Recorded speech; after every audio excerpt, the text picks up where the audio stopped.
Welcome, everyone, to From the Ground Up, the latest edition of this Grit Daily sponsored podcast. We appear on CEO Official Mag and on YouTube and Spotify and other locations on the internet. And on this show, we talk to entrepreneurs about the companies that they're running and, basically get advice from them on how to run your business out there. Because we have a lot of entrepreneurs who listen to the podcast, and it's always helpful for them to hear the latest stories from entrepreneurs who are very successful out there. Today, we're joined by Tim Seward of ONYX Motors in Los Angeles, in Frogtown in Los Angeles. Hi, Tim. Yeah. Hi, how's it going? Good to meet you. Going good. Great to have you on the show. And, tell us about yourself. Tell us about ONYX Motors. I know you guys started in good old San Francisco. So tell me about yourself and the story of the company. Yeah, so I'm an industrial designer. Before that, I was a graphic designer for a skateboard company in San Francisco. That kind of led me into product design. I was more interested in designing, the products that were coming out of the skateboard company than actually doing like the graphics on the skateboard decks, right, and the T-shirts and things like that. And I found and discovered industrial design, so I actually went back to school to learn that, and then got a job in industrial design designing Sonos speakers before they got really popular, before they ended up in Best Buy. So I designed some notable ones like the Play 3 and the Sonos Sub, and then that's what got them into Best Buy, which to be honest, like that's probably one of my longest standing consumer electronics, the Sonos Sub. I'm not sure if they've replaced it yet, but it's since 2010 that product has been in the shelves. And so I think that's a pretty cool design. And then I went into smartwatches and TVs, refrigerators, all sorts of consumer electronics that you name it. And the one thing that I really I realized about consumer electronics, and mostly around phones and personal electronics, is that people don't really hold on to them for very long. Mm-hmm. So I could actually spend more time designing it than someone actually owns it. And so for me, that was kind of a kick in the chest, right? Like just designing something that you're so passionate about, and then you see it's newsworthy, people talk about it, and then you find out later it's on eBay or it's getting thrown away and it's not getting repaired. And the one thing that I really was in love with at the same time was classic mopeds. And I was riding those around in San Francisco to commute to my job, because parking a car or even a motorcycle is actually really hard in a congestion city, because if you show up a little bit later to work, like I like to, because I like to work late, motorcycle parking is all gone. Car parking, good luck. You're going to be taking an Uber from your parking spot, And so the mopeds that are riding, you could park it right in front of your work and chain it up and right on the sidewalk, and you won't get a ticket or anything, because it's legal to park a moped on the sidewalk, as opposed to you can't park a motorcycle on the sidewalk. So good luck trying to park a motorcycle in San Francisco without getting a ticket. What I also discovered is I could bring the moped into my work. Like a lot of places would allow me to bring it in. Eventually they'd kind of be like, it smells like gas and stuff. And that started to make me think, hey, maybe I should make an electric version of this. People are kind of playing around with electric bikes and things, but they're not as powerful and strong enough to go up a hill in San Francisco at any speed, right? And so I started to play with my gas-powered mopeds and converting them to electric. And eventually I made one that could go up the steepest hill in San Francisco at like 15, 20 miles an hour. And I mean, trust me, that's actually pretty fast to go up the steepest hill in San Francisco. You're not even allowed to actually drive up it. You're only allowed to drive down it. So to give you an idea of how steep it is, they don't even allow cars to go up it. So, and so when I posted that video, suddenly everyone was like, oh my God, that's so rad. Like, how are you doing that? And then I was riding it around and I kind of made it look better. And everybody started asking me about where to buy it. And so I launched it on Indiegogo. It's like a crowdfunding kind of Kickstarter style campaign.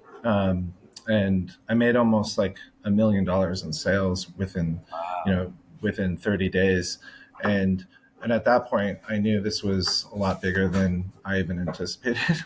And so I got to moving on building the company out. And, and so long story short, I've kind of, I originally I started the company ONYX and created the RCR, and now it's the RCR ADV. And there's kind of a long history. We're talking 8 years ago. So How many there's a long story. Yeah. how many iterations of RCRs have there been, or these mobility, electric So, mobility, you know? Yeah, so generally in the 8 years, there's only been two, and so you kind of have to think about it's not like a consumer electronic where every year they're coming out with the newest high tech thing, and it's a throwaway product.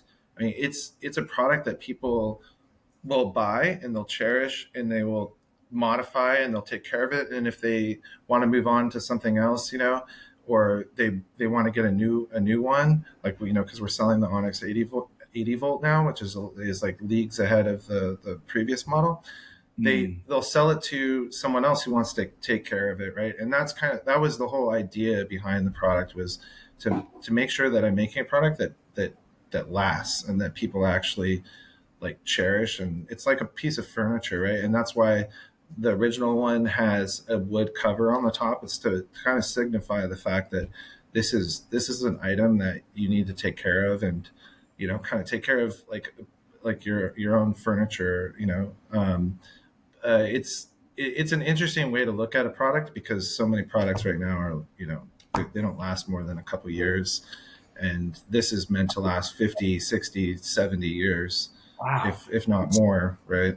So What's the response been like in the market to this latest one, the RCR ADV?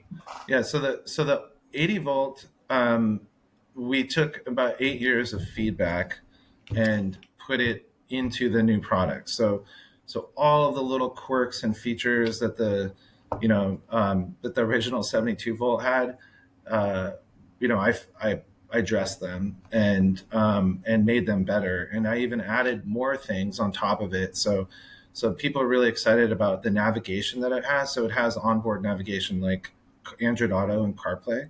That's one of the biggest things that blows people's mind, right? There's really no bike that has that right now, and ours has it, right? So you can listen to music if you have a headset on your helmet. Wow. You can take Yeah. phone calls, and you can get navigation directions.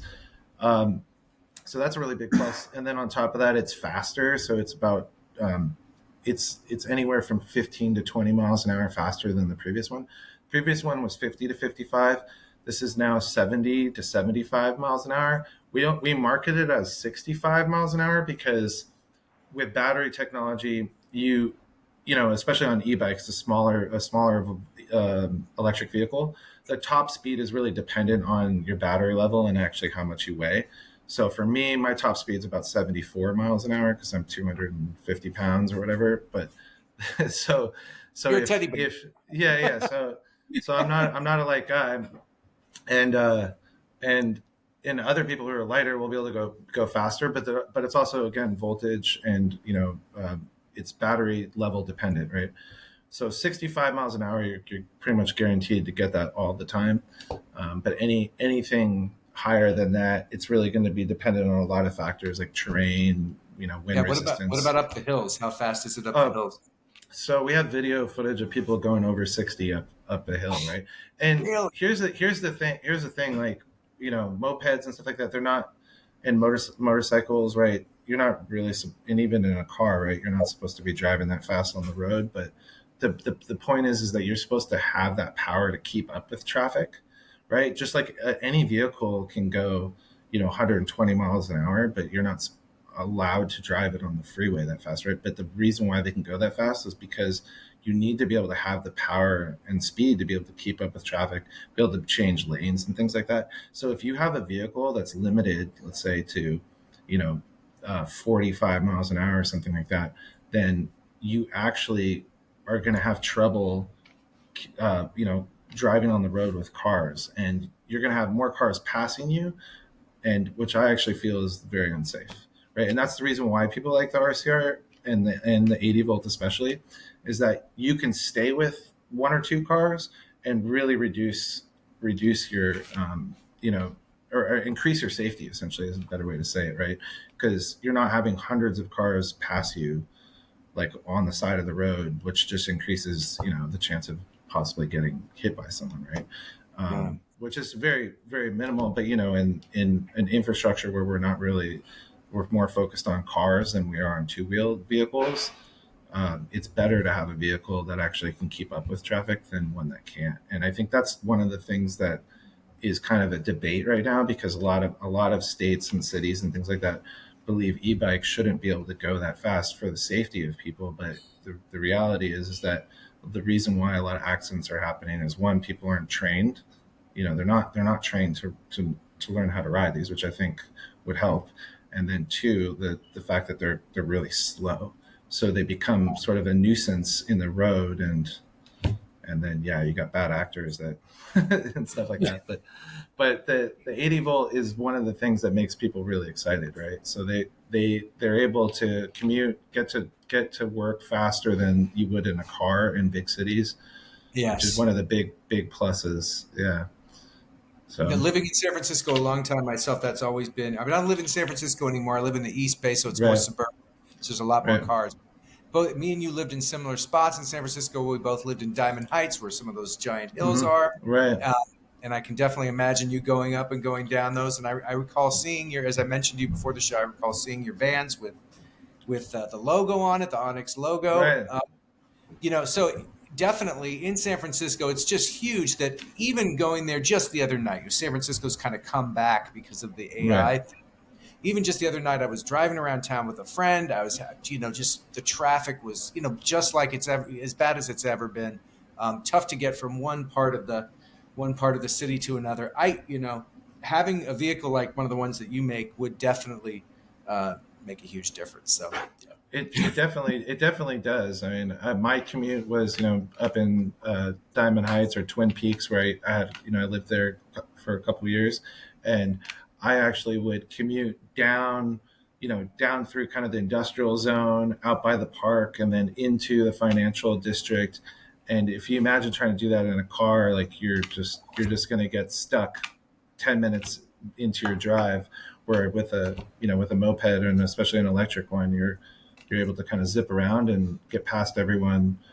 And I just fell in love with it. And obviously, like lots of people have discovered that this is a really great way to transport around. And I actually was just in Italy, which for the first time ever, and I noticed that the infrastructure there is set up really well for cars and for scooters and mopeds.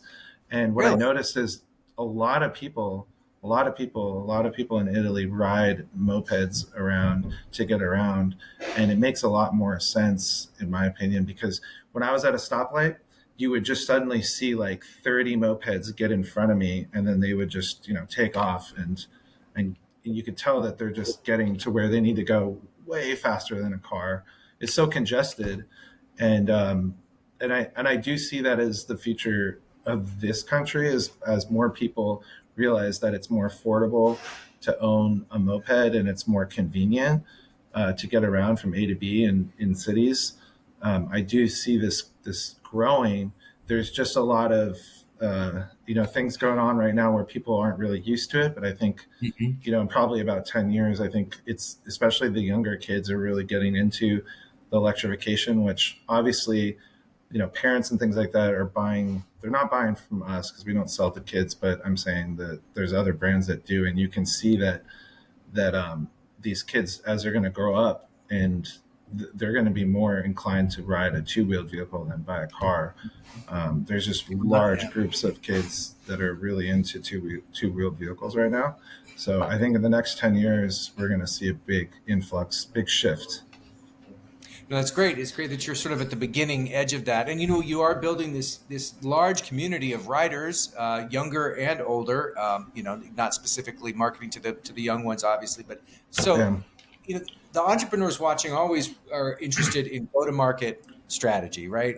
Ways of making that better, and so there's so much effort that has to take place in a go-to-market strategy. A lot of times you have to pay for ads and things like that. Mm-hmm. In your case, though, you've got this, this riding community that's been established. How has that influenced your go-to-market strategy and fueled that strategy to make it better? What are some of the things that you do related to that? Yeah. So one of the things that I learned is community is really strong around a product, right? If it really helps the business. What you want to try to do, and it's hard to say it in a short, kind of couple sentences, but what you want to try to Totally. do is get your community to really speak for your product and have Mhm. sort of a grassroots, um, following that essentially gives you a lot of word of mouth marketing, and then you just have your marketing like your Coca-Cola kind of ads where it brings a lot of awareness. But one of the things that I learned early on is aspirational marketing. So aspirational marketing is usually, setting a stage for someone that they might not actually achieve, right? So the people are normally riding around on these bikes in the city to commute and stuff like that. But most of our marketing, ironically, is like out in the desert and camping with the vehicle, right? And Yeah. most people aren't doing that. But In when they Utah. look at but you think about someone who lives in the city, like they just want to get outside and explore, right? Because they're just kind of trapped in this concrete jungle, right? And so you want to get out and explore, right? And they don't get to do that very often, right? So you're essentially kind of saying, hey, like here's your reason to go and do it, right? Here's a fun, exciting reason to do it. Like you can put this vehicle on the back of your car with like a kind of a very strong bike rack. You need to get the stronger ones, and then you put this on the back of your car or in your truck, drive out somewhere fun, and then park your car, set up your tent and everything, and this becomes your satellite vehicle, right? And Yeah. maybe someone might do that once or twice a year, but that idea, that aspiration to do that is what actually really drives people to be interested in a product like this. And you can see that. I used to work for Chrome Bags, which they make the really cool like seatbelt buckle bags, and I helped Mhm. design the shoes for them. And that's where I learned the aspirational marketing aspect is most people who buy their products are not bike messengers. But when they look at the bike messenger culture and how people dress and kind of the attitude around it, they look up to that. They think it's really cool. So it makes them think the bag and the product is really cool when it's really just like another shoulder bag, right? That has a cool buckle on it and a cool logo. And so I really infused that into ONYX, and then the community aspect of it starts to follow, right? Because you have these people who are creative and want to be adventurous, and they're they're the types that want to go out and maybe like film or take photos of their experiences, and then they're really happy to share that so that you can then kind of show the rest of the world like, look, hey, this is what our customers are doing. And I think that's really one of the big things that helped our brand really grow, is to start that really early. You have to identify a few people who early on are really into the product, right? So like you find a couple people that are really into it, and then you try to bring them into the fold, and then just kind of like just support them. And then the Yeah. more and more people see that, the more people want to jump on. Yeah, for sure. Yeah. No, good. Yeah, good advice from your experience in marketing and your go-to-market strategy. Any other thoughts that you have about the go-to-market strategy that you have? I mean, you've been doing this. You've been designing for going on 16. Well, much longer than that. But I mean, you've been an entrepreneur doing a lot of designing for 16, 15 years, So something along those lines. yeah, so for me, I think a lot. This is as an industrial designer. I think a lot of people. This is actually kind of my little secret, to be honest. Um, a lot of industrial designers and engineers and things like that, they love, trust me, I love really beautiful, high tech, fully, like just the top of the line products, right? I love designing that stuff. But the thing Yeah. is that you're then designing for like the 1% of the world when you do that. And as a designer, you might think like that's the best thing and you should always design the best. And that's in a lot of designers' heads. And of course you should design the best, but actually if you really want to make a product that reaches far and wide, you actually have to design the best for everyone, as opposed to the best for what you believe is at the top, tier of products. And so people coming into our space, like, into the electric world or into any other category, they're always trying to make like, this is the world's first, this is the best thing on the planet kind of quotes. And you see that all the time. And you'll see that company will get a lot of funding up front, but then they fall like a couple years down, they'll just completely fail. And the reason why is because they're just being supported by a ton of financing, right? By like investors and things like that. Whereas if you make a product that people actually want to buy and you can support your company through actual funds, then you're going to be way more successful. But so the strategy there is to not just like try to design every little piece and engineer every little piece of your product, and try to collaborate with existing manufacturers and suppliers to help build your product, and then design the things that really matter and engineer the things that really matter to people.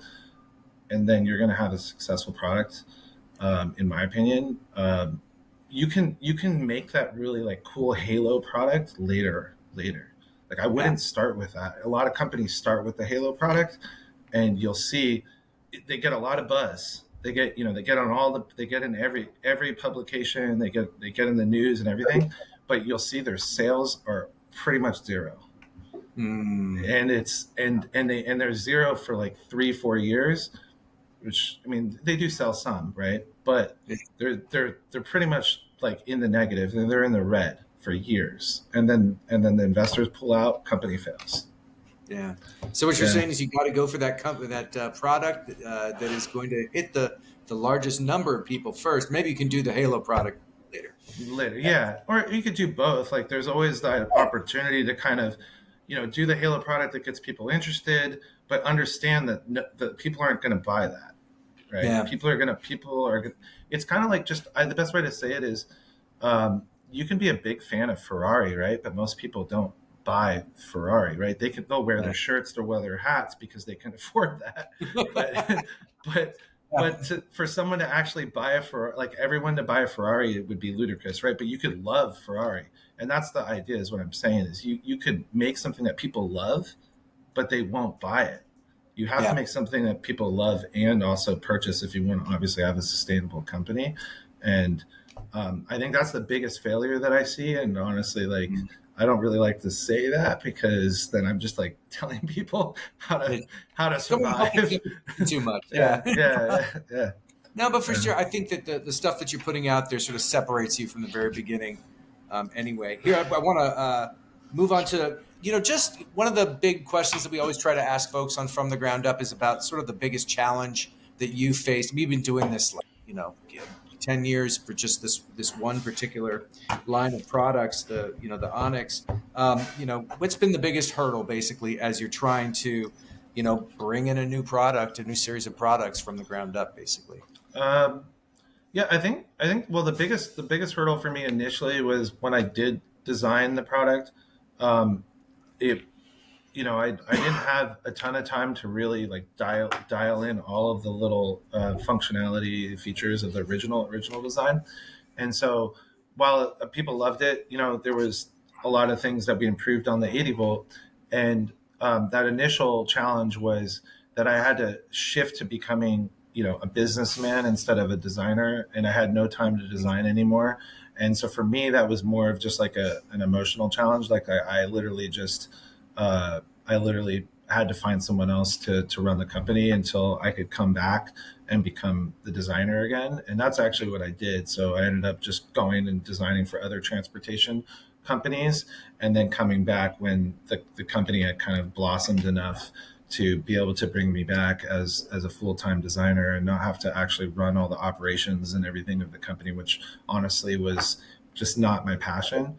And so that was the first challenge. So then I came back and I designed a number of vehicles, and then finally the 80 volt recently this year, which improves on everything. And the challenge there was just speed to market, right? So when I returned, it's, it still takes, 6 months to a year to release a product like the ONYX 80 volt, and and that's actually a pretty short amount of time. I mean, I was flying like a rocket trying to get this off the ground, um, and to be honest, like normally this is a seasonal product. You want to launch it during the correct seasonal time and then release the product at the right seasonal time, but just the fact that like we needed to get the ball moving. The products, were being sold at the end of June, kind of the beginning of summer, and then we weren't. After production and everything, we started delivering in the end of September, and we're just catching up to all of the orders that we had over the summer, and we're finally catching up. So that way, we'll be able to deliver within a week. But those are the bigger challenges, right? Is to kind of catch up to those pre-orders. Ideally, you don't really want to do a pre-order, but if you have to, you just got to do it, and you got to get it over with as quickly as possible, because you could be in what they call pre-order hell for a very long time if you don't move fast. Yeah, for Yeah. sure. A lot of good advice and a lot of good, interesting experiences to relate to the people who are watching. So coming up in the next, in the coming years, what are you most excited about in terms of building the brand and, continuing to build the product and everything? What can we look forward to? So I'm really excited about all the accessories that we're working on for the 80 volt. There's a couple of companies like Steady Garage that makes accessories for all sorts of really cool Honda vehicles, and they're super excited about transferring a lot of their products over to ours, because we actually have a lot of components that kind of share with the Ruckus and the Grom and the Monkey, and those products can, with a little bit of modification, will actually fit on our bike and really improve, or just make just aesthetic mods, or just make people feel like, hey, I can mod this and make this different. And so that's one of the big near term exciting things. And then future bikes and other vehicles down the road are some stuff that I'm really excited about. But generally is getting the community engaged, where I see people just really building out their bikes and making cool videos and photos and things like that. Because like for me, that's actually what I actually really am passionate about, is getting people so stoked about the product that they bought, that I designed, that they're out there just exploring the world with it and sharing it with other people. So for me, I'm really hoping next year that we go pretty heavy into that. And there's one thing that I do have in mind, is what I'm calling it's like, so we have Spread the Shred, which is this video where we kind of feature a bunch of our community members. It's kind of like a skate video, but it's just showing off their videos that they've made and the locations that they are around the world. And then what I want to do is have like a best submitted video contest, and the idea is to get people to start to really kind of up their production value on the videos and support them in making really cool videos. And that sort of starts with featuring them in a small video, to the point where they start to realize, like, the better and better I get at making this video, the more that I get featured. So, and then eventually there'll be awards at the end of the year for it. So I'm excited about that. Very good. Very good. Yeah. Sounds like an interesting marketing approach and a fun thing to help build community. Yeah. And all right, so how can people find out more about the ONYX? What's the best thing that they can do if they're interested in purchasing one or checking it out? So onyxmotors.com is where you can find out all the details of the bike, every single spec, down to like what pedals it has, or, chain, or what motor, battery, all the stuff, right? But then ONYX Motorbikes or ONYX Motors on Instagram is another place that you can check out all the cool photos and the community. And then on Facebook, it's also ONYX Motors as well. And there's groups on other that are on ONYX Motors, ONYX Motorbikes group. There's a bunch of groups out there that you can dive into the community and ask questions and, learn about what other customers are doing. Tim Seward, great to have you on From the Ground Up. Thanks so much for joining us.